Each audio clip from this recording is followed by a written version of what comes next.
जयरू मु देवराज वेलकम कर my YouTube channel Devraj life vision. आपने केमती अच्छा मुझे भल आशा कर ठाकुर आप भल थे भगवान समस्त मंगल करूँ। आसन जी आज गोटे नव ब्लॉग को आज नव ब्लॉग में जा देखा आम गोटे विशेष सत्संग जा जो विशेष सत्संग आम देखा श्रद्धेय जेपी भाईर मान जयप्रकाश दास भाईर गोटे बहुत सुंदर जाजेंट आज देखा आपने केमती कौन लगुच निश्चय कमेंट कर जनइबे डेरी करानी। आसन जी देखा जेपी भाईर बहुत सुंदर जाजेंट आसतु।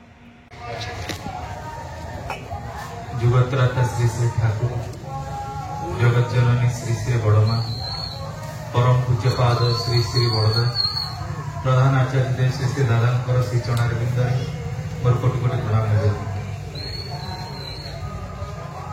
सत्संग उपस्थित गुरु भाई माने माँ माने ज्ञानी मुनि पंडित विद्वान समस्त को मोर अंतर जय गुरु निवेदन कर।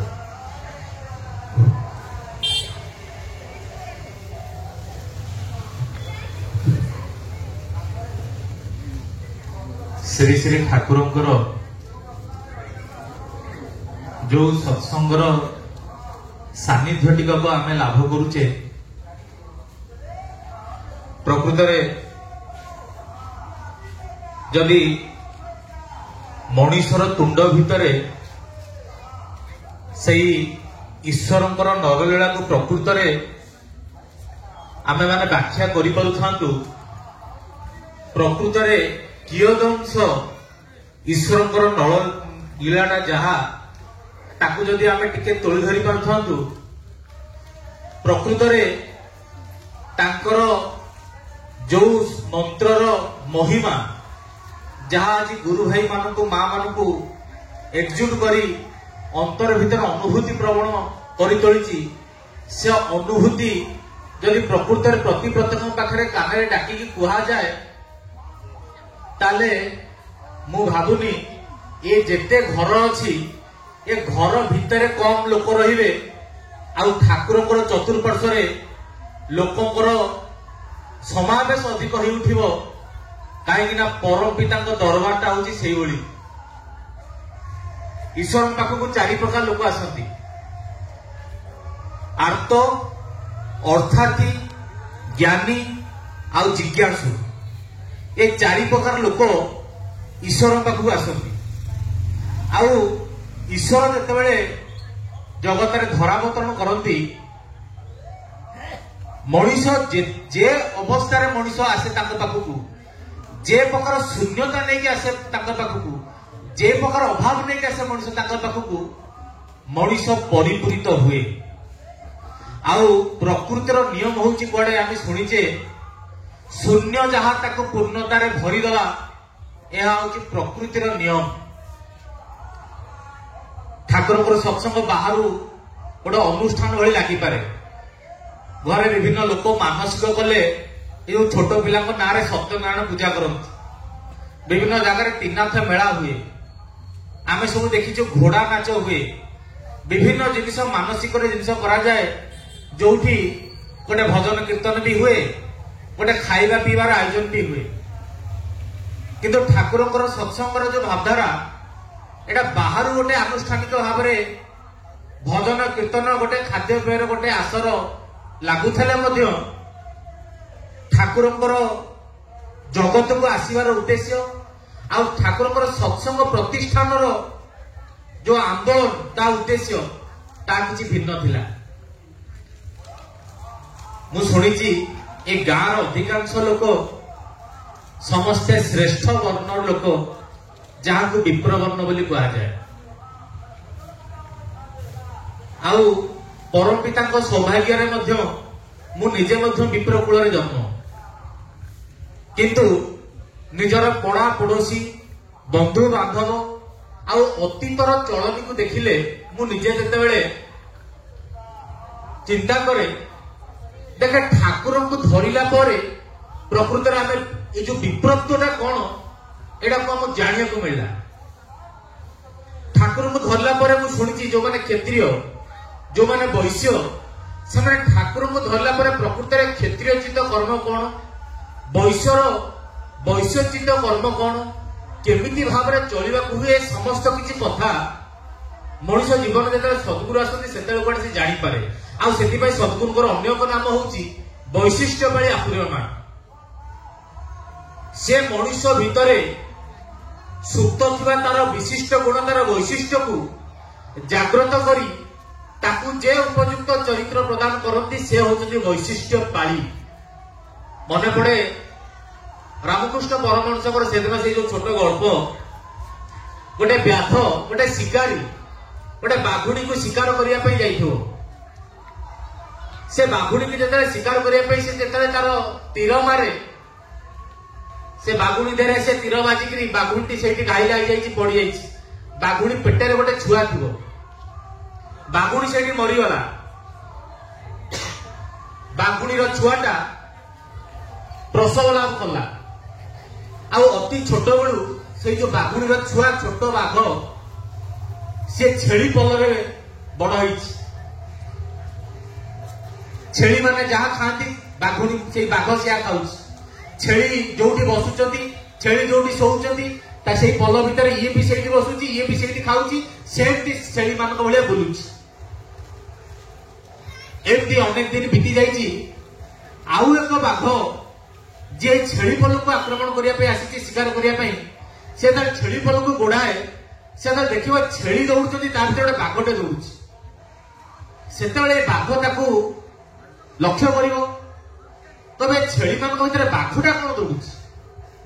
ସେ ଯାଇକି ସେ ବାଘକୁ ଯାଇକି ଡାକିବ, କହିବ ଆରେ ତାକୁ ଯୋଉ ଚୁଆ ଯୋଉ ବିଭିନ୍ନ କେଦା ଯେମିତି ପାଣି ଥାଏ, ଚୁଆ ଥାଏ, ତାକୁ ନେଇ ସେ ଦେଖେଇବ, ତବେ ଦେଖ ତୋର ଯେମିତି ହାଣ୍ଡି ଭଳିଆ ମୁହଁ, ମୁଁ ସେମିତି ହାଣ୍ଡି ଭଳିଆ ମୁହଁ, ମୋର ମୁହଁ ଦେଖେ, ତୋ ମୁହଁ ଦେଖ। ମୋର ଯେମିତି ନିଶ ଅଛି, ତୋର ବି ସେମିତି ନିଶ ଅଛି। ମୋର ଯେମିତି ଆଖି, ତୋର ବି ସେମିତି ଆଖି। କହିକି ତା ପାଟିରେ ଗୋଟେ ମାଂସ ଟୁକୁଡା ଖଣ୍ଡେ ଦେଇକି କହିବ, ଏଇ ନେ ଦେଖ, ଖା, ଏଇଟା ହଉଛି ତ ଖାଇବା। ସିଏ ଯେତେବେଳେ ମାଂସ ଖଣ୍ଡିଏ ତା ପାଟିରେ ଲାଗିବ, ତାକୁ ମାଂସର ସ୍ୱାଦ ଭାରି ଭଲ ଲାଗିବ। ଆଉ ପରବର୍ତ୍ତୀ ଅବସ୍ଥାରେ ସିଏ ଆଉ ଛେଳି ପଲରେ ରହିନି, ସେ ଫେରି ଆସିଛି ଜଙ୍ଗଲକୁ। ରାମକୃଷ୍ଣ ପରମହଂସ ଦେବ ଏ କଥାର ଉପଲକ୍ଷ୍ୟ ଦେଇକି କହୁଛନ୍ତି, ଆମେ ମାନେ ମଧ୍ୟ ମଣିଷ ପ୍ରତ୍ୟେକ ଏମିତି ବାଘ ଭଳି ଆମର ନିଜର ବୈଶିଷ୍ଟ୍ୟ, ନିଜର ଶକ୍ତି, ନିଜ ଭିତରେ ଥିବା ସଦ୍ଗୁଣ ବିଷୟରେ ଅବଗତ ନଥାଇପାରି ଏମିତି ଛେଳି ପଲ ଭିତରେ ବୁଲୁଥାଉ। ଆଉ ସେଇ ଯେ ବାଘ ଆସିକି ବତେଇଲା ଯେ ମୋର ଯେମିତି ହାଣ୍ଡି ଭଳିଆ ମୁହଁ, ତୋର ବି ସେମିତି ହାଣ୍ଡି ଭଳିଆ ମୁହଁ, ମୋର ନିଶ ତୋର ନିଶ, ଏଇ ଯୋଉ କହିଲା, ଏମିତି ଯଦି ଜୀବନରେ ସଦ୍ଗୁରୁ ଥାନ୍ତି, ସିଏ ଆମକୁ ଜୀବନର ସ୍ୱରୂପଟା ବତାନ୍ତି ଯେ ଆମେ ହଉଛେ କିଏ। ଆଉ ଠାକୁରଙ୍କ ଦୀକ୍ଷା ପରେ ଗୋଟେ ବିପ୍ର ବୁଝିପାରେ ତାକୁ ଯୋଉ ବ୍ରତ ଘର କରାଯାଇଥିଲା ସେଟା କଣ। ଅନେକ ଅଧିକାଂଶ ସମୟରେ ଦେଖାଯାଏ, ମୁଁ ମୋ ଘର ପୁରୀ ଶାସନୀ ବ୍ରାହ୍ମଣ ଗାଁ ଗୁଡାକରେ ମୋର ବୋଉ ହଉଛି 6 ଭଉଣୀ, ତା ଦେହରୁ 5 ଭଉଣୀ ବାହା ହେଇଛନ୍ତି ବିଭିନ୍ନ ଗାଁରେ, ଶ୍ରୀରାମଚନ୍ଦ୍ରପୁର, ବିରାମଚନ୍ଦ୍ରପୁର, ବୀରପୁର, ଯୋଉ ପୁର କହିବେ ସେ ପୁରରେ ଗୋଟେ ମାଉସୀ କି ଗୋଟେ ପିଇସି କି ଗୋଟେ ମଉସା କି ଗୋଟେ କଣ ବାହାରିବେ। ଏତେ ବନ୍ଧୁବାନ୍ଧବ ଯେ ଯେକୌଣସି ଗାଁରେ ପିପିଲି ପର୍ଯ୍ୟନ୍ତ ଯେତେ ଗାଁ ଅଛନ୍ତି ସବୁ ଗାଁରେ ଆମର ବନ୍ଧୁବାନ୍ଧବ। ପିଲାଦିନୁ ଆମେ ଗାଁ ଗୁଡାକ ଚଳଣି ଦେଖିଛୁ। ଯୋଉ ସ୍କୁଲରେ ପାଠ ପଢୁଥିଲି, ସ୍କୁଲରେ ଯଦି କ୍ଲାସରେ 70 ଜଣ 75 ଜଣ ଗୋଟେ ବ୍ୟାଚରେ ରହୁଥିଲେ, ତା ଦେହରୁ ନିହାତି 50-60 ଜଣ ଥିଲେ ବ୍ରାହ୍ମଣ ପିଲା। ଯୋଉ ସାହିରେ ଚଳୁଥିଲି ସେ ଥିଲା ଜଗନ୍ନାଥ ମନ୍ଦିର ପଛପଟେ, ଅଧିକାଂଶ ଘର ବ୍ରାହ୍ମଣ, ଅଧିକାଂଶ ଲୋକଙ୍କର ଘର ଜଗନ୍ନାଥଙ୍କର ସେବାରେ କିଛି ନା କିଛି ସେବାରେ ସେମାନେ ଲିପ୍ତ। କିନ୍ତୁ ମିଶ୍ର, ନନ୍ଦ, ଦାସ, ମହାପାତ୍ର ମାନେ ଯୋଉ ସାଂଜ୍ଞାଟା ଥାଏ, କଥାରେ କହିଲେ ଭାଇ ଆମେ ବ୍ରାହ୍ମଣ, ମାନେ କଥାରେ ଏମିତି ବାହାରୁଥିବ, କିନ୍ତୁ ଚଳଣି ଦେଖେ ଗୋଟେ ସିଗାରେଟ 3 ଜଣ, ସିଏ ତା ମୁହଁରୁ ନେଇକି ଲଗେଇବା। ଚଳଣି ଦେଖେ 22-5ରେ ପ୍ରତ୍ୟେକ ଦିନ ସକାଳୁ ଆପଣ ଦେଖିବେ ବିଭିନ୍ନ ଲୋକ, ସେବା ଥିବା ଲୋକ ପଇତା ବଦଳୁଥିବେ। କାହିଁକି ନା ତା ପରଦିନ ମଦକୁ ମାଉଁସଟା ହେଇଥିବ, ପଇତାଟା ବଦଳେଇଲେ ଯାଇକି ପୂଜାଟା କରାହବ। ତେଣୁ ଦିଅ ପୂଜା କଲା ବେଳକୁ ପଇତାଟା ଚେଞ୍ଜ କରିଦେଲେ ଦିଅ ଖୁସି ହେଇଯିବେ। ଆମେ ଜାଣିଲୁ ପଇତାଟା ମାରା ହେଇଯାଇଛି, ପଇତାଟା ଶୁଦ୍ଧ ହେଇଗଲେ ଆମେ ପୂଜା କରିବା ପାଇଁ ଯୋଗ୍ୟ ହୋଇ ଉଠିଲୁ, ଆମର ଧାରଣା। ଦେଖିବାକୁ ମିଳେ ବିପ୍ରଚିତ ଯୋଉ କର୍ମ, ଆମେ ଯୋଉଟା କହିବାକୁ ଚାହୁଁଛି, ଠାକୁର କହିଲେ ବିପ୍ର ହଉଛି ପୁରଣ ପ୍ରବଣ। ବିପ୍ର ମାନଙ୍କର ନାମକରଣ କେମିତି ହବ ଠାକୁର କହିଛନ୍ତି। ଆମର 16 ସଂସ୍କାର ଆଗରୁ ଥିଲା, ଘଟଣା ଚକ୍ରରେ ସେଗୁଡାକ ଲୋପ ପାଇ ପାଇ 10ଟି ସଂସ୍କାର ରହିଛି ବର୍ତ୍ତମାନ। ଆଉ ସେ 10ଟି ସଂସ୍କାର ଯୋଉଟା 10ବିଧ ସଂସ୍କାର ବୋଲି କହୁଛେ, ମୁଁ ଭଲ ଭାବେ ଜାଣେ ଆଜିକାଲିର ପିଢି ତ 10ବିଧ ସଂସ୍କାର କଲେ କିଛି ଜାଣିନାହାନ୍ତି, କିଛି କହିପାରିବେ। ବହୁତ କମ ଲୋକ ଯଦି ତା ଭିତରେ କିଏ ଅବଗତ ଥିବେ ଯେ 10ବିଧ ସଂସ୍କାର କଣ। ଆଉ ଏ 10ବିଧ ସଂସ୍କାର ଭିତରେ ଯୋଉ ଯୋଉ ସଂସ୍କାର ରହିଛି, ଯାହା ଯାହା ରହିଲା ତା ଭିତରେ ଯୋଉ ନାମକରଣ କରାଯାଏ, ବିପ୍ରର ନାମକରଣଟା କେମିତି ହବ ଠାକୁରଙ୍କୁ ଆମର ମନୁଷ୍ୟରେ ସମସ୍ତ କଥା ରହିଛି। ଯୋଉମାନେ ଶାସ୍ତ୍ର ପୁରାଣ ପଢନ୍ତି, ବିପ୍ରର ନାମକରଣ ରହିବ ମଙ୍ଗଳଜନକ, କ୍ଷତ୍ରିୟର ନାମକରଣ ରହିବ ମାନେ ବଳକାରକ, ବିପ୍ରର ମଙ୍ଗଳକାରକ, ବୈଶ୍ୟର ରହିବ ଧନକାରକ। ମାନେ ନା ଭିତରେ ଏମିତି କିଛି, ଯେମିତି କୁବେର, କୁବେର କହିଲେ ଗୋଟେ ଧନ ସମ୍ପତ୍ତି, ଗୋଟେ ମାନେ ଗୋଟେ ଇଏ ପ୍ରତୀକ, ବୋଧେ ସେଇଆ ନା ଗୋଟେ ବୈଶ୍ୟର ଦିଆଯାଇପାରେ। ବିପ୍ରର ମଙ୍ଗଳକାରକ ନାମକରଣଟା କେମିତି ରହିଛି। ଏବଂ ଏ ସମସ୍ତ ସଂସ୍କାର ଭିତରେ ଯୋଉଟା ବିପ୍ର ମାନଙ୍କୁ ଦ୍ୱିଜ ବୋଲି କୁହାଯାଏ। କଣ? ଆମେ ପିଲାଦିନେ ଶୁଣୁ 2 ଥର ଜନ୍ମଗ୍ରହଣ କରାଯାଏ, ତେଣୁ ଦ୍ୱିଜ। 2 ଥର ଜନ୍ମ କହିଲେ ଆମେ କଣ ବୁଝୁ? 2 ଥର ଜନ୍ମ କହିଲେ ଆମେ ଏଇଆ ବୁଝୁ, ବ୍ରତଘର ବେଳେ ଯୋଉ ନାହିଁ କଟା ହୋଇଥାଏ, ଯୋଉ ଯୋଉ ଜନ୍ମର ଗୋଟେ ସଂସ୍କାର କରାଯାଇଥାଏ ବ୍ରତଘର ସମୟରେ, ସେଇ ସଂସ୍କାରଟା ଘଟେ ବୋଲି କୁହାଯାଏ ଦ୍ୱିଜ। ମୁଁ ତ କହୁଛି ଠାକୁରଙ୍କ ଦୀକ୍ଷା ନେବା ପରେ ସର୍ବପ୍ରଥମ ଜାଣିଲି, ଯଦିଓ ଏଇଟା ଆମର ସନାତନ ଧର୍ମରେ ଆଗରୁ ଥିଲା, ଆମ କାନରେ ଗୋଟେ କଥା ପଡିନଥିଲା। ଏଇ ଉପନୟନ ସଂସ୍କାର ଶୂଦ୍ରକୁ ଛାଡ଼ିଦେଲେ ବିପ୍ର, କ୍ଷତ୍ରିୟ, ବୈଶ୍ୟ 3 ବର୍ଣ୍ଣର ଉପନୟନ ସଂସ୍କାର ଥିଲା। 3 ବର୍ଣ୍ଣର ପଇତାର ସୂତା ଅଲଗା ଅଲଗା, 3 ବର୍ଣ୍ଣ ଦଣ୍ଡଧାରୀ ଥିଲେ। ବିପ୍ରର ଗୋଟେ ଦଣ୍ଡ ବାଡି ଧରିବା, ଯୋଉଟା ଆମର ବ୍ରତ ଘରରେ ବାଡି ଧରିବାର ଗୋଟେ ରହିଛି, ଭବତୀ ଭିକ୍ଷାମ ଦେଇ, ବିପ୍ର କହିବ ଭବତୀ ଭିକ୍ଷାମ ଦେଇ। ତ ଗୋଟେ କ୍ଷତ୍ରିୟ କଣ କହିବ ସେଇ ସମୟରେ ଭିକ୍ଷା କଲା ବେଳେ, ବୈଶ୍ୟ କଣ କହିବ, ସମସ୍ତଙ୍କର ଅଲଗା ଅଲଗା ଭିକ୍ଷା। ଆଉ ସବୁଠୁ ବଡ ଜିନିଷ ହଉଛି ଯୋଉ ଦଣ୍ଡ। ଆଗରୁ ଦଣ୍ଡ ଦେଖିକି ଚିହ୍ନି ହଉଥିଲା କି କୋଉ ବର୍ଣ୍ଣର। ବିପ୍ରର ଦଣ୍ଡଟା ଥିଲା ତାର ଏଇ ତାଳୁ ଯୋଉ ଚୁଟି ସିଧାରେ ତାର ଦଣ୍ଡ। ଯୋଉମାନେ କ୍ଷତ୍ରିୟ ତାଙ୍କର ଥିଲା ଯୋଉ ଲଲାଟ ସିଧାରେ ଦଣ୍ଡ, ଏତିକିରେ ଷ୍ଟପ, ସେତିକି ଦେଖି ଜାଣି ହଉଥିଲା ସେ କ୍ଷତ୍ରିୟ ବର୍ଣ୍ଣ ଲୋକଟା। ଯୋଉମାନେ ଥିଲେ ବୈଶ୍ୟ ତାଙ୍କର ଥିଲା ନାକ ସିଧାରେ ତାଙ୍କର ଯୋଉ ଦଣ୍ଡ, ତାକୁ ଦେଖିକି ବୁଝି ହଉଥିଲା ଇଏ ବୈଶ୍ୟ ବର୍ଣ୍ଣର। ଆଉ ରହୁଥିଲା ସର୍ବୋପରି ଶିକ୍ଷା। ଏ କଥା ଗୁଡିକ ଆପଣ ଭାବିବେ, ଏ ଜାଗାରେ ଏ ସମସ୍ତ କଥା କହିବା ମାନେ ବୋହୁକୁ ମାମୁଁ ଘର ଗପ କହିବା, ଯାହା ଗୋଟେ ବ୍ରାହ୍ମଣ ମାନଙ୍କର, ବିଦ୍ୱାନ ମାନଙ୍କର, ପଣ୍ଡିତ ମାନଙ୍କ ସଭାରେ ବସିକିରି ଏ ସମସ୍ତ କଥା, ଏଥିରେ ନୂଆ କଣ ରହିଛି? ନୂଆ ରହିଛି ତା ଭିତରେ ଲୁଚି ରହିଥିବା କାରଣଟା, ନୂଆ ରହିଯାଇଛି ତା ଭିତରେ ଲୁକାୟିତ ଥିବା ତାତ୍ପର୍ଯ୍ୟଟା। ଠାକୁରଙ୍କୁ ଧରିଲା ପରେ ଆମେ ଜାଣିଲେ ଉପନୟନ ସଂସ୍କାର ମାନେ ଗୁରୁ ଗ୍ରହଣ। ଶ୍ରେଷ୍ଠଙ୍କ ଠାରେ ଉପନୀତ ହବାଟା ହିଁ ହଉଛି ଉପନୟନ ସଂସ୍କାର। ଯୋଉ ସଂସ୍କାରଟା ହଉଛି ଦର୍ଶାଏ, ଯୋଉଟା ଆମର ପୂର୍ବରୁ ସନାତନ ଧର୍ମରେ ଆର୍ଯ୍ୟ କୃଷ୍ଟିର ପରମ୍ପରା, 12 ବର୍ଷ ହବା ମାନେ ଗୁରୁ ଗ୍ରହଣ, କମ୍ପଲସରି ଗୁରୁ ଗ୍ରହଣ। 12 ବର୍ଷ ହବା ମାନେ ସେ ପୁଅ ହେଇଥାଉ ବା ଝିଅ ହେଇଥାଉ। ଆଜି ଯଦି ସତ୍ସଙ୍ଗର କଥା ଯଦି କାହାକୁ କୁହାଯିବ, ଭାଇ ସିଏ ପର କଥା, ସେ ସବୁ ବୟସ ଅଛି, ସେ ସବୁ ପିଲା ପରିବାର ସମୟ କୁଆଡେ ପଳେଇ ଯାଉଛି, ସଂସାର କର, ପରିବାର ପରିଜନ କରି ସାର, ବାକି ଯୋଉ ରେଷ୍ଟ ସମୟ, ସେତେବେଳେ ଧର୍ମ ପଥରେ ତମେ ଯିବ, ସେତେବେଳେ ଯୋଉ ସତ୍ସଙ୍ଗ ଏସବୁ ଜିନିଷ କରିବ। କିନ୍ତୁ ଆମର ପୋଥି, ଆମର ପୁରାଣ, ଆମର ଶିକ୍ଷା, ଆମର ସଂସ୍କୃତି, ଆମର କଲଚର ସବୁ କିଛି କୁହେ ଫାଷ୍ଟ ବ୍ରହ୍ମଚର୍ଯ୍ୟ ଆଶ୍ରମ, ଯୋଉଟା ଆରମ୍ଭ ହୁଏ ଉପନୟନ ସଂସ୍କାର। এই উপনয়ন সংস্কার এই ব্রহ্মচর্য আশ্রম উপরে নির্ভর করছি। বাকি 3টা জীবন, গৃহস্থ, বানপ্রস্থ আউ সন্ন্যাস। কানের পইতা ଦେଇକିରି পাশ বসিবা আজির আধুনিকতার লজ্জা লাগুଛି। ବହୁତ ଜଣ ଚଳୁ କରିବାଟା ମୁଁ ଆଜି ଦେଖୁନି। ଚଳୁ ପୁରୁଣା କାଳିଆ କଥା, ପଇତା ବି ଅନେକଟା ପିନ୍ଧନ୍ତି ବୋଲି ମୁଁ ଯାହା ଶୁଣେ। ପଇତା ମନ୍ତ୍ର ବ୍ରାହ୍ମଣ ପିଲାଙ୍କୁ ଜଣା ନାହିଁ, ବିଭିନ୍ନ ଜିନିଷ। କିନ୍ତୁ ଏ ସମସ୍ତ କଥା ଭିତରେ ଠାକୁର କେବଳ ଗୋଟେ ତାତ୍ତ୍ୱିକ ଆଲୋଚନା କରିବା ପାଇଁ ଜଗତକୁ ଆସିନଥିଲେ। ଠାକୁର ଆସିଥିଲେ ମଣିଷ ଭିତରେ ଯୋଉ ସୁପ୍ତ ଥିବା ସେଇ ଯୋଉ ବୈଶିଷ୍ଟ୍ୟଟାକୁ ଜାଗ୍ରତ କରିବା ପାଇଁ। ଠାକୁର କହୁଛନ୍ତି ସମାଜରେ ଆଜି ଯେ ଅବସ୍ଥା ସୃଷ୍ଟି ହେଇଛି, ଆଜି ଯେ ମଣିଷ ଭିତରେ ଯୋଉ ବାଦ ବିସମ୍ବାଦ ଦେଖାଯାଉଛି, ଆଜି ଯେ ସାମ୍ପ୍ରଦାୟିକ ହିଂସା ଦେଖାଦେଇଛି, ଆଜି ଯେ ମଣିଷ ଭିତରେ ଅଯୋଗ୍ୟତା ଦେଖାଦେଇଛି, ଆଜି ଯେ ଅଧର୍ମ ଚାରିଆଡେ ବ୍ୟାପି ଯାଇଛି, ଆଜି ଯେ ମଣିଷ ଭିତରେ ନକରି ପାଇବାର ବୃଦ୍ଧି ବଢି ଯାଇଛି, ଏ ସମସ୍ତ କଥା ମୂଳରେ ରହିଛି ବ୍ରାହ୍ମଣ ତାର କର୍ମ ଅନେକ ଦିନ ଧରି କରିନାହିଁ।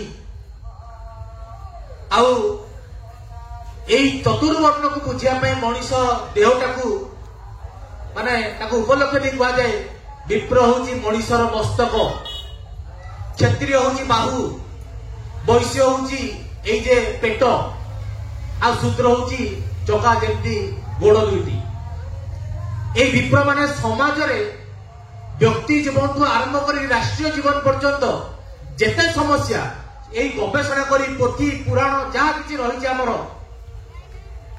বর্তমান পুরুষোত্তমকে কেন্দ্র করে সে সমাধানর বাট দৌলে সেপাই গোটে লোক ঘরে রোগ সৃষ্টি হলে সে সেই আয়ুর্বেদিক ডক্টর পাখু যাওলে সে নাড়ি চিপি কই দৌলে আর সমস্তে বিপ্র ଥିଲେ। নাড়ি চিপি কই দৌলে কোন হয়েছি তার কো বাত কফ পিত্ত তার কোউ জিনিসটা তার ভিতরে অসামঞ্জস্য ঘটিকি তাকে এই লক্ষণ দেখা দিয়েছি। গোটে জীবন ঘর পরিবার ভিতরে বহুত প্রকার অসুবিধা আসুচি, তার জাতক দেখি জাণুলে আউ দেখি জাণু নথিলে দেখিবা সাথে নিরাকরণ বি করে জাণুলে। গোটে জায়গায় হুয়েত গোটে ভূত প্রেত অতৃপ্ত আত্মা গোটে বহুত জোরে উন্মাদ করুছি, ବହୁତ ବିଶୃଙ୍ଖଳା ସୃଷ୍ଟି କରୁଛି, ବହୁତ ସେଥିରେ ପ୍ରାଣହାନି ହେଲାଣି। ସେଠି ବିପ୍ର ମାନଙ୍କୁ କୁହାଯାଉଛି ବିପ୍ର ମାନେ ଯାଇକି ତନ୍ତ୍ର ମନ୍ତ୍ର ଶକ୍ତି ଦ୍ଵାରା ଯଜ୍ଞ କରେଇକି ତାକୁ ଶୋଧନ କରୁଥିଲେ, ସେ ଜାଗାକୁ ମୁକ୍ତ କରୁଥିଲେ।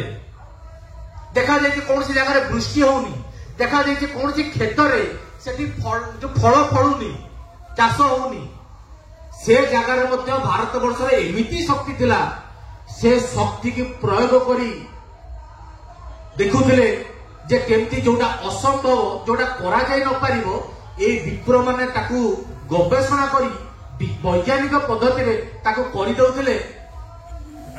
ভরদ্বাজ ঋষি আমি কହୁଛେ গোত্র ଆମ ସମସ୍ତଙ୍କର ସାଣ୍ଡିଲ୍ୟ ଗୋତ୍ର, ଭରଦ୍ୱାଜ ଗୋତ୍ର, ବିଭିନ୍ନ କାଶ୍ୟପ ଗୋତ୍ର। ଗୋତ୍ର ଋଷି କଣ କରନ୍ତି ତା ମଧ୍ୟ ଜାଣିବା ଦରକାର। ଆମେ ଯେ এই যে বিমান শাস্ত্র উপরে পিলা পাঠ পড়ছে, ফরেন যাই পাঠ পড়ছে, বিমান শাস্ত্র বিষয়ে প্রথমে যে গবেষণা করতে সে ଥିଲେ ভরদ্বাজ ঋষি। আম ভিতরে হয়তো সে জ্ঞান নথায়, আমি পিলাকে বহু পাঠ বাহারে বাহারে বিদ্যাটা রহিলা। আজির পরিস্থিতি হচ্ছে ব্রাহ্মণ ঘরে সবুঠু বড় সমস্যা যে তুমি মূর্খ যদি হব তাহলে যাই পূজা করিব, ঘণ্টি বাড়াইব। পণ্ডিত হবার অছি তাহলে পাঠ দিয়ে করে পড়, অন্য পাখে যাই চাকরি কর, 5,000 খন্ডে পাও পছে, পিওন খন্ডে হও পছে, মাসু মাস পয়সাটা পড়ে আসব, তোম জীবন উপরে রাজাধিরা জীবন তুমি অতিবাহিত করিব। কেহি তুমি কইবে টিপ টপ হয়ে যাব, টিপ টপ হয়ে আসব। ঠাকুর পছন্দ করনা, ব্রাহ্মণিয়া লোক যাই কাহা পাখে চাকর বৃত্তি করবে, ঠাকুর জমা পছন্দ করনা। ঠাকুর কହୁଛନ୍ତି ଯୋଉମାନେ ବ୍ରାହ୍ମଣ ମାନେ ଚାକିରି କରିଛନ୍ତି ପ୍ରାୟଶ୍ଚିତ କରିକି ଶୋଧିତ ହେଇଯାଆନ୍ତୁ। କାହିଁକି କହିଲେ ବ୍ରାହ୍ମଣ ମାନଙ୍କର ବୁଦ୍ଧି, ତାଙ୍କର ଗବେଷଣା, ତାଙ୍କ ସେମାନେ ଗୋଟେ ଗୋଟେ ବୈଜ୍ଞାନିକ। ବର୍ଷ ବର୍ଷ ପିଢି ପିଢି ଭିତରେ ସେ ରକ୍ତ ଭିତରେ ସେଇ ସୁପ୍ତ ଶକ୍ତିଟା ରହିଛି। ଠାକୁରଙ୍କ ବୀଜ ମନ୍ତ୍ର ହଉଛି ଏ ପ୍ରକାର, ମଣିଷ ଭିତରର ଥିବା ସେ ସୁପ୍ତ ଶକ୍ତିକୁ ଜାଗ୍ରତ କରେ, ଆଉ ତା ଏକ ବିପ୍ର କରିପାରେ। ଏ କଥା ମୁଁ ଏଥିପାଇଁ କହିଲି, ଆମେ ଯୋଉ ଜାତିର, ଆମେ ଯୋଉ କୃଷ୍ଟିର, ତା ଉପରେ ଗୋଟେ ଗୌରବ ଆସିବା ଦରକାର। ଆଜି ଦେଖାଯାଉଛି କଣ, ଯାହା ଦେଖାଯାଉଛି ସବୁ କଥା ତ ଏଠି କହିହବନି। ଭଗବାନ ଶ୍ରୀକୃଷ୍ଣ ଗୀତାରେ ବର୍ଣ୍ଣ ସଂକରଙ୍କର କଥା କହିଛନ୍ତି। ବର୍ଣ୍ଣ ସଂକର ଉତ୍ପତ୍ତି ହୁଅନ୍ତି ବିବାହ ଗଣ୍ଡଗୋଳ ହେଲେ, ଆଉ ବିବାହଟା ସବୁଠୁ ବେଶୀ ଗଣ୍ଡଗୋଳ ହବାର ସମ୍ଭାବନା ରହିଛି ଶ୍ରେଷ୍ଠ ବର୍ଣ୍ଣର କନ୍ୟା ଯଦି ନିଜ ବର୍ଣ୍ଣର ପୁଅକୁ ଯାଏ, ତେବେ ସେଇଠି ବିବାହ ଗଣ୍ଡଗୋଳ ହୁଏ, ତାକୁ ପ୍ରତିଲୋମ ବିବାହ ବୋଲି କୁହାଯାଏ। ଆଉ ସେଇଠି ଯୋଉ ଭଗବାନ ଶ୍ରୀକୃଷ୍ଣ ଗୀତାରେ କହିଛନ୍ତି ବର୍ଣ୍ଣ ସଂକର, ଜାତି ଧ୍ୱଂସକାରୀ, सेई प्रकार आत्मा मानकर जन्म ग्रहण हुए से आगुरी आमर से पतिता होगला जदि ब्राह्मण कुलर कन्या बा क्षत्रिय कुलर कन्या कि वैश्य कुलर कन्या से वर्ण ठार जदि नीच को गले तेरे पतिता कहुला पतन होगला आज वर्धन कौथे पतन कौथे से ज्ञान अभाव भितर उन्नति कौथे अवनति कौथे से ज्ञान अभाव भितर सत असत भितर ज्ञान अभाव भितर ठीक भूल तारतम्य अभाव भितर से श्री ठाकुर बाबू को ओडिशार विशिष्ट वैज्ञानिक प्राणकृष्ण परिजा महाशय जो ठाकुर पाखु जाइए ठाकुर सागर आलाप आलोचना कर जीवन में गुरु ग्रहण आवश्यकता कौन रही ठाकुर ताको बुझाऊं जे परिजा महाशय आपण हाट को जाइए हाँ जाए ना हाट को जाई परिवा किणुछन्ति ना हाँ किणे ना आपण आपणकर पैसा अनुपाति कि आपण परिवा किणिले कि न किणिले एडे केमिति जानती ना ठाकुर बेपारी पाखरे गोटे दंडी थाए आ दंडी दुई साइड रे दुईटी बटकरा थाए ऊपर गोटे मेळीकुंड थाए आम पैसार मूल्यर जेतिकी परिमाणर जिनिस गोटे पटे बटकरा रुहे आ गोटे पटे से जिनिस रुहे मेळीकुंड समान हेले जानू जे आम पैसार अनुपातिक परिमाण जेतिकी दरकार से जिनिस हम पाइलु ठाकुर कहले शुद्ध परिवा टिके आनिया पई जदि गोटे दंडी बटकरार प्रयोजन पड़ुची ताले जीवन चलेया पे हेले हम व्यक्ति जीवन भीतर हम जोटा करूचु ठीक गलु कि भूल कलु हमर दाम्पत्य पारिवारिक जीवन रे जहाटा करूचु केते दूर ठीक कलु केते दूर भूल कलु केते दूर उचित कामटा कलु केते दूर अनुचित काम कलु ए कथा जानिबा पई कोन आम जीवन रे एक गोटे मेडी फुटर आवश्यकता नाही सेते बेले एते बड़ वैज्ञानिक एते सहज सरल कथा भीतर ठाकुर जे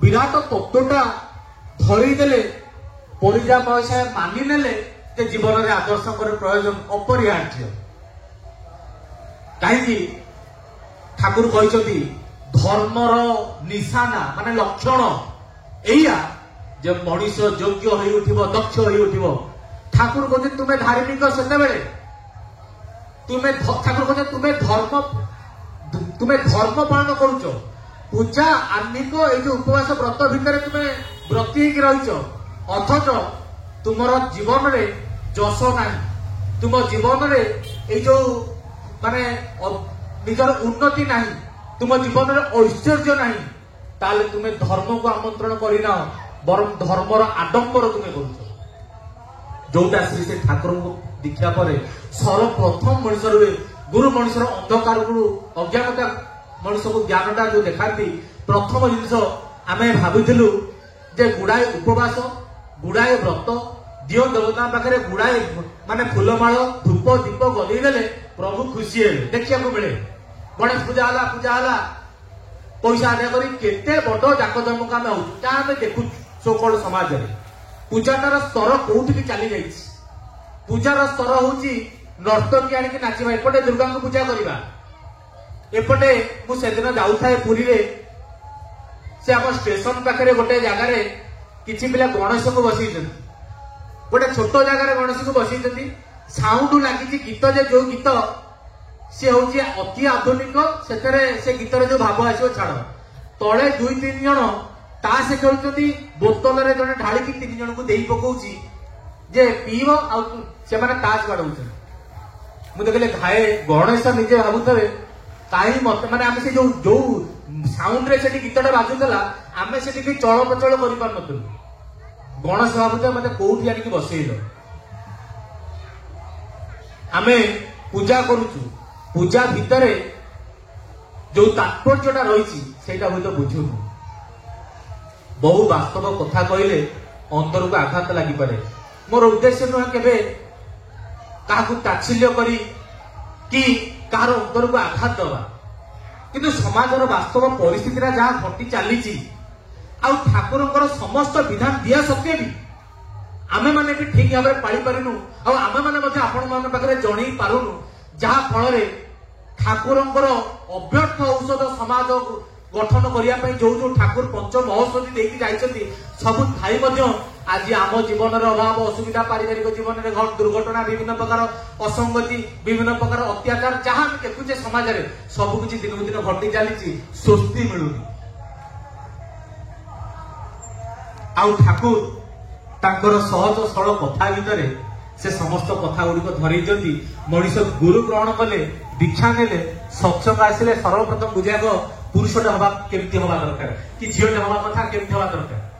ପାରିବାରିକ ଜୀବନର ଯେ ଶିକ୍ଷା, ଦାମ୍ପତ୍ୟ ଜୀବନ ଯେ ଶିକ୍ଷା, ମୁଁ ଅନେକ ଜାଗାରେ ଦେଖେ ଘରେ ହୁଏତ ମାନେ ପୋଥି ପୁରାଣ ହୁଏତ କଣ୍ଠସ୍ଥ ମୁଖସ୍ଥ, ସେପଟେ ହୁଏତ ସ୍ତ୍ରୀ ସ୍ୱାମୀ କି ମାନୁନି, ସେପଟେ ହୁଏତ ପିଲା ଛୁଆ ମାନେ ହୁଏତ ଅବାଟକୁ ଚାଲିଗଲେଣି, ଏପଟେ ସବୁ ପୋଥି ପୁରାଣ ଜ୍ଞାନ ସବୁ ଥାଇ ମଧ୍ୟ ଆମେ ଆମର ପରିବାର ଜୀବନକୁ ଠିକ ଭାବରେ ନିୟନ୍ତ୍ରଣ କରିବାରେ ବିଫଳ। ଆମର ବ୍ୟକ୍ତିଗତ ଜୀବନରେ ବିଭିନ୍ନ ପ୍ରକାର ରୋଗ, ବିଭିନ୍ନ ପ୍ରକାର ଜିନିଷ ଆମକୁ ମାଡି ବସିଛି, ଆମର ଆର୍ଥିକ ସମସ୍ୟା ଲାଗି ରହିଛି, ସବୁ ଭିତରେ ଆମେ କେମିତି ଅସଫଳ ହେଇକି ଜୀବନ ଗତି କରୁଛି ଆମର। ସେଥିପାଇଁ ଠାକୁର କହିଲେ ଧର୍ମ ସାଙ୍ଗରେ ରହିଛି ଅର୍ଥ, କାମ ଆଉ ମୋକ୍ଷ। ଯୋଉଠି ଧର୍ମ ସେଇଠି ଅର୍ଥ, ସେଇଠି କାମ ଆଉ ସେଇଠି ମୋକ୍ଷ। ଯଦି ଏ ସମସ୍ତ ଜିନିଷ ଆମ ସାଙ୍ଗରେ ଘଟୁନି, କୋଉଠି ନା କୋଉଠି ଧର୍ମକୁ ଆଚରଣ କରିବାର ଭିତରେ ତ୍ରୁଟି ରହିଛି। ସେଥିପାଇଁ ଠାକୁର କହିଲେ ପୂଜା ମାନେ ହଉଛି ବିହିତ ଭାବେ ଅନୁସରଣ କରିବା। କାନ ଉଠିବାଠୁ ମୁଁ ତ ଏମିତି ଶୁଣି ନଥିଲି। ସତ୍ସଙ୍ଗ ଆସିଲେ ସର୍ବପ୍ରଥମ ଜାଣିଲି ହନୁମାନଙ୍କୁ ପୂଜା କରିବାର ମାନେ ହଉଛି ହନୁମାନଙ୍କ ଭଳି ଚରିତ୍ର ନିଜ ଭିତରେ ରୂପାନ୍ତର କରିବା। ମହାଦେବଙ୍କୁ ପୂଜା କରିବାର ମାନେ ହଉଛି ମହାଦେବ ଯୋଉ ଯୋଉ ଗୁଣର ଅଧିକାରୀ, ସେ ଗୁଣ ଗୁଡିକ ନିଜ ଭିତରେ ମାନେ ଫୁଟେଇ ତୋଳିବା। ଜଗନ୍ନାଥଙ୍କୁ ପୂଜା କରିବାର ମାନେ ହଉଛି ସେଇଆ, କିନ୍ତୁ ଆମ ଜୀବନରେ ଆମେ କରୁଥିଲୁ ଓଲଟା। ଏବେ ଲାଗେ, ଏବେ ଠାକୁରଙ୍କ ଦୀକ୍ଷାରେ ଗର୍ବ ଅନୁଭବ ହୁଏ, ଆମେ ପ୍ରକୃତରେ ସବୁ ପୂଜା କରୁଛୁ। ଏଇ କାର୍ତ୍ତିକ ମାସ ଚାଲିଛି, ମୋର ଘରେ ପରିବାର ଭିତରେ ବିଭିନ୍ନ ଲୋକ ପଚାରୁଛନ୍ତି, ଆରେ ତମେ ଯୋଉ କାର୍ତ୍ତିକ ମାସରେ କରୁଛଟି? ସିଏ ଆମ ଘରେ ଯିଏ ମତେ କହିଲେ, ମୋର ଯିଏ ସହଧର୍ମିଣୀ ହେବେ, ମୁଁ ତାଙ୍କୁ କହିଲି ଉତ୍ତର ଦେଇଦବ। ମୁଁ କହିଲି କିଛି କହିଲ ନା କହିଲନି? ନା ମୁଁ କିଛି କହିନି। କହିଲି ଉତ୍ତର ଦେଇଦବ, ଆମର ବର୍ଷକ 12 ମାସ ହଉଛି କାର୍ତ୍ତିକ ପୂଜା। ବର୍ଷକ ତମେ ଗୋଟେ ମାସ ହୁଏତ ଗୋଟେ ଲୋକ ପିଆଜ ରସୁଣ ଠାରୁ ବା ମାଛ ମାଂସ ଠାରୁ ଦୂରେଇ ରହିପାରେ, ସିଏ ପୁଣି ବହୁତ ଅନିଚ୍ଛାରେ ଅପେକ୍ଷା କରାଯାଇଥିବ କେତେ ଦିନ ରହିଲା ପରେ ଛାଡ ଖାଇଟା, କୋଉ ଦିନ ଛାଡ ଖାଇବାକୁ ଆମେ ଖାଇବୁ। ମାନେ ଏପଟେ ଭାରି କଷ୍ଟ ଲାଗୁଥିବ ସେଇ ଯୋଉ ପାଳନ କରାହଉଛି ଦିନ ଗୁଡାକ। ଭାଇ ସେଇ ଅରୁଆ, ଏ ହବିଷ ଡାଲମା, ଭାଇ ହଳଦୀ ପଡିନଥିବ, ସେଟା ମଲା ମୂର୍ତ୍ତିକାରେ ଯେମିତି ଲୋକ ଖାଆନ୍ତି, ଆମ ଘରେ ସେଟା ଏମିତି ଖାଇବାକୁ ଦଉଛ। କୋଉଠି ଚିକେନ ପକୋଡା ଟିକେ ମିଳିଯାନ୍ତା, କୋଉଠି ରୋଲ ବାଟେଇ ଚାଟେଇ। ଅତି ଆନନ୍ଦରେ ଯୁବକ ମାନେ ଯୁବ ବୟସରୁ ନିରାମିଷାସୀ ହେଇ ସଂଯମିତ ଜୀବନ ଅତିବାହିତ କରନ୍ତୁ। ଚିନ୍ତା କରନ୍ତୁ କୋଉଟା ଲାଭ ହେଲା। ଆଉ ଖାଲି ନିରାମିଷାସୀ ନୁହଁ, ଠାକୁରଙ୍କ ବୀଜ ମନ୍ତ୍ରରେ ମ୍ୟାଜିକ ଅଛି। ମ୍ୟାଜିକ, ସେ ମ୍ୟାଜିକଟା ହଉଛି ଏଇଆ, ମଣିଷ ପତିତ ହେଇଯାଇଥାଏ। ପତିତ କହିଲେ ଯୋଉ ଯୋଉ ଚଳନୀ ଚରିତ୍ର ଜୀବନକୁ ଶୋଭା ପାଏନି, ସେଇ ଚଳନ ଚରିତ୍ର ଭିତରେ ଲିପ୍ତ ରହିବାଟା ହଉଛି ପତିତ ହବା। ଯେମିତି ଗୋଟେ ବିପ୍ର ବର୍ଣ୍ଣର ମଣିଷ ତା ପାଟିରେ ସଂସ୍କୃତ ଉଚ୍ଚାରଣ କରିବା, ବେଦ ଉପନିଷଦ ଚର୍ଚ୍ଚା କରିବା, ଏଇଟା ତାକୁ ଶୋଭା ପାଏ। କିନ୍ତୁ ସେ ଦିନ ରାତି ଅହରହ 2 ଅକ୍ଷରୀ 3 ଅକ୍ଷରୀ ମା ଭଉଣୀ ନେଇକି ତ ଶୋଭା ଭୋଗା କରୁଛି। ସେ ପତିତ ହେଇଗଲା, ସେ ସେଥିରୁ ପତିତ ହେଇଯାଇଛି। ଗୋଟେ ଯୋଉ ବିଭିନ୍ନ ଠାକୁର କହିଛନ୍ତି, ଏଇ ଯୋଉ ଖାଦ୍ୟ ଭିତରେ ଠାକୁରଙ୍କର ସେ ପର୍ଟିକୁଲାର ଯୋଉ ଶବ୍ଦଟା ଖିଆଲ ଆସୁନି, ଅଭକ୍ଷ୍ୟ ଭୋଜି, ଅଭକ୍ଷ୍ୟ ଭକ୍ଷଣ ଯିଏ କରେ, ଠାକୁରଙ୍କର କଥା ଏସବୁ ଆମର ଶାସ୍ତ୍ରରେ ରହିଛି। ଅଭକ୍ଷ୍ୟ କଣ ନା, ଯାହା ଖାଦ୍ୟଟା ଯୋଉଟା ମାନେ ଖାଇବା ଉପଯୋଗୀ ନୁହେଁ, ପତିତ ହେଲେ। ବିବାହ ମଣ୍ଡଳ କଲେ ପତିତ ହେଲେ, ଅନ୍ୟର ଧନ ସମ୍ପତ୍ତି ଲୁଣ୍ଠନ କଲେ ପତିତ ହେଲେ। ମାନେ ବିପର ମାନେ ହଉଛନ୍ତି ତ୍ୟାଗୀ ଆଉ ପ୍ରେମୀ। ପତିତ ହେଇଗଲା ପରେ ଯେ ଉଦ୍ଧାର କରିପାରନ୍ତି ସେ ହଉଛନ୍ତି ପତିତ ପାବନ। ଆଉ ଯୁଗେ ଯୁଗେ ଠାକୁରଙ୍କ ବୀଜ ମନ୍ତ୍ର ଯୋଉ ମ୍ୟାଜିକ କହିଲି, ଲୋକ ବଦଭ୍ୟାସରେ ପଡି ଯାଇଥିବ, ବିଭିନ୍ନ ଅପକର୍ମ ଭିତରେ ଲିପ୍ତ ଥିବ, ଭାବୁଥିବ ଜୀବନଟା ତଳକୁ ତଳକୁ ଚାଲିଗଲା। ଠାକୁରଙ୍କର ବୀଜ ମନ୍ତ୍ରର କମାଲ ହଉଛି ଏହା, ସତ୍ସଙ୍ଗର ପରିଚୟ ହଉଛି ଏହା, ମଣିଷ ଯେତେ ନିମ୍ନ ସ୍ତରକୁ ଯାଇଥିଲେ ବି ପୁଣି ଠାକୁରଙ୍କ ବୀଜ ମନ୍ତ୍ରକୁ ଗ୍ରହଣ କରି ଏଇ ସତ୍ସଙ୍ଗ ଆସି ମଣିଷ ଶୋଧନ ହବାର ଯୋଉ ପ୍ରକ୍ରିୟା ପାଏ, ଆଉ ମଣିଷ ନିଜକୁ ରକ୍ଷା କରିଦିଏ। ଏଇଟା ହଉଛି ଗୋଟେ ଠାକୁରଙ୍କ ବୀଜ ମନ୍ତ୍ରର ସବୁଠୁ ବଡ ଆଶ୍ଚର୍ଯ୍ୟଜନକ ଘଟଣା, ସବୁଠୁ ବଡ ଆଶ୍ଚର୍ଯ୍ୟଜନକ ଘଟଣା। ସେଥିପାଇଁ କୁହାଯାଏ ଯେ ଠାକୁରଙ୍କର ବୀଜ ମନ୍ତ୍ରଟାକୁ ପରୀକ୍ଷା ମୂଳକ ଭାବରେ କରିକି ଦେଖନ୍ତୁ। ଆଉ ଠାକୁରଙ୍କ ନାମ ନେଇକି जदि धर भावुं भाई आमर निष्ठा ना काली सकाଳେ କରିପାରିବୁନୁ कौन गोटे भूल त्रुटि हम आम मन भर थाए काली किसी गोटे ये हो कि असुविधा हेनी काली सकाଳେ केवल ठाकुर खाली अभिशाप देदेवी जहाँ तू खाली बेंग हो कि नेउल चली बुलू केमी सेमती केवे हम ठाकुर दीक्षाटा पाड़े जीवन उन्नति न पाड़ू आम जीवन आमर भाग्य आम कर्मफल हिसाब से जो गति चलता से हम समय तो संक्षिप्त विशेष किसी दिग को सी ठाकुर कथा ठाकुर स्वरूपटा जहाँ से दिग को तो जाए तेज अल्पे बहुत कम समय चेष्टा कर ठाकुर गोटे दिटा कथा कहते ठाकुर कहते पुरुषोत्तम जो आसती उदाहरण देखिए कहते घन अंधकार भितर गोटे जुलुजुलिया पोकटे सी आमको आलोक प्रदान करे पूरा अमावास्या भाया अंधार गोटे जुलुजुलिया पोकटे भी आमको आलोक प्रदान करे पुणी जिते आकाश में तारा देखा जाती से तारा जगत को आलोकित करती पुणी तारा पर जिते चंद्रमा आसी जाए पूर्णमी दिन जिते पूर्ण चंद्र थाए आकाश में से तारा आवश्यकता हुए आउ जुलुजुलिया पोकर भी आवश्यकता हुए पुणी जिते सूर्य आसती से चंद्रमार भी आवश्यकता पड़े कहबार माने हूँ भागवतर कथा जुग को जुग यही मत परमानंद जगते जेमती रामचंद्र आसी जेमती श्रीकृष्ण आसी सेमती जीशु सेमती मोहम्मद सेमती बुद्धदेव सेमती चैतन्य सेमती रामकृष्ण परमहंसदेव आ परवर्ती अवस्था श्री ठाकुर आविर्भाव होती जुग को जुग जिते बड़े अवतार पुरुष आसती से समय तांको ग्रहण कर प्रदत्त नीति नियम भितर चलवाटा हूँ से समर आपधर्म से कह जाए ठाकुर कहते वर्तमान जो आसी से वर्तमान भितर समस्त पूर्ववर्ती निहित था सत्संग जो आगु को आलोचना हम सत्संग आलोचना करवा रामचंद्र को जीवन सांगे से ठाकुर जीवन केमती मिसी केमती श्रीकृष्ण जीवन सांगे ठाकुर जीवन सामंजस्य रही जो ईश्वर जो जगत आसी भितर जो जो स्वरूप जो जो लक्षण जोटा साधारण मनुष्य भितर देखाटा आदौ देखा जाए ठाकुर जीवन भितर देखा जाए बहुत ईश्वर को गवेषणा करुवा व्यक्ति आज भी गवेषणा करुँच से होती परम पुरुष से हिरण्य गर्भ पुरुष जे साधारण मनुष्य रूप में आसिक लोक पाखे जीवन लीला करी मनुष्य को बंचा बढ़िवार बाटटा धरई आम समस्त रक्षा पाई जाऊे आउ दादा अच्छा परवर्ती दादा रीतिक दादा किसी तो निश्चय कहले शेष खाली एति कथा कहीकि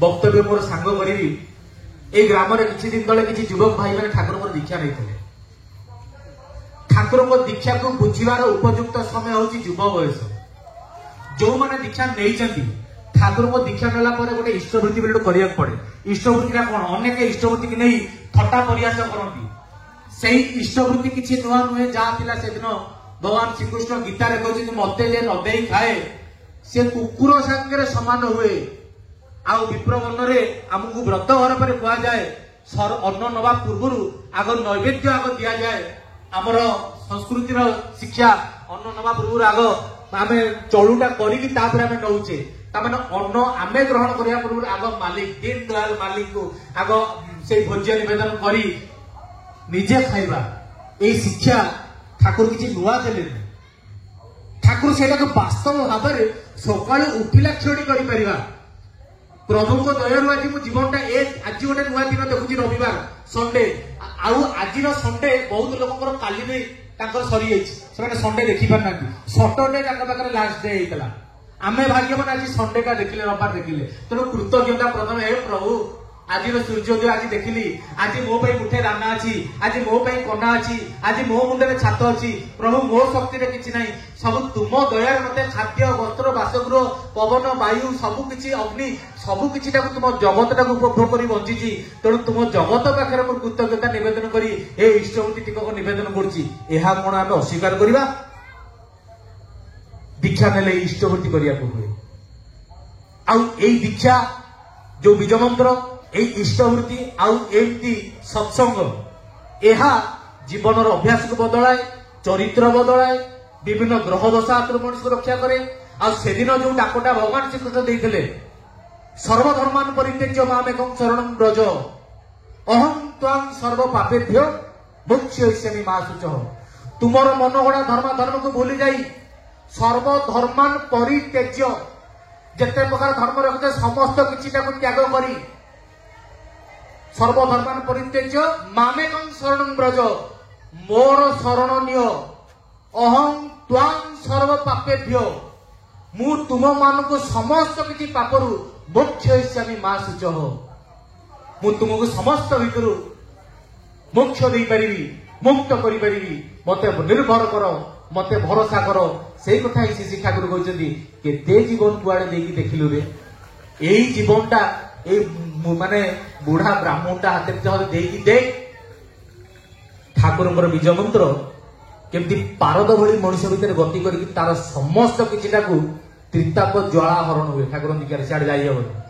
तबे पुणी थरे ए जे ज्ञानी गुणी विद्वान मानकर सभारे आज आमर सत्संग आयोजन होईची ठाकुरଙ୍କର सत्संग गोटे सभा नुहे गोटे तार्किक आलोचनार जगह नुहे बड़ बड़ कथा कहीकि अनुष्ठान को अन्य 5टा अनुष्ठान सागर कंपिटिशन करके निजक बड़ करवा यह सत्संगर उद्देश्य नुहे। सत्संगर उद्देश्य होचे मनीष भीतर जो डी जेनेरेशन हो जाए भारतर से डी जेनेरेशन को उद्धार करी संस्कृत करी पुणी उन्नत मनीष को गठन करवाटा सत्संग दीक्षा आ सत्संग प्रतिष्ठान लक्ष्य।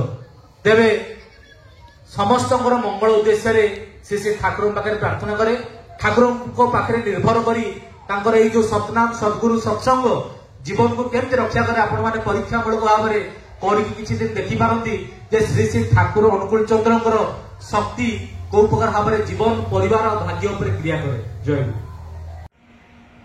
आज ब्लॉग तुम देखिले कि जेपी भाई बहुत सुंदर जाजन आपन केमती कन लगे निश्चय कमेंट कर जनइबे पुणी देखा गोटे नया ब्लॉग रहूची आपन नमस्कार जय जगन्नाथ जय।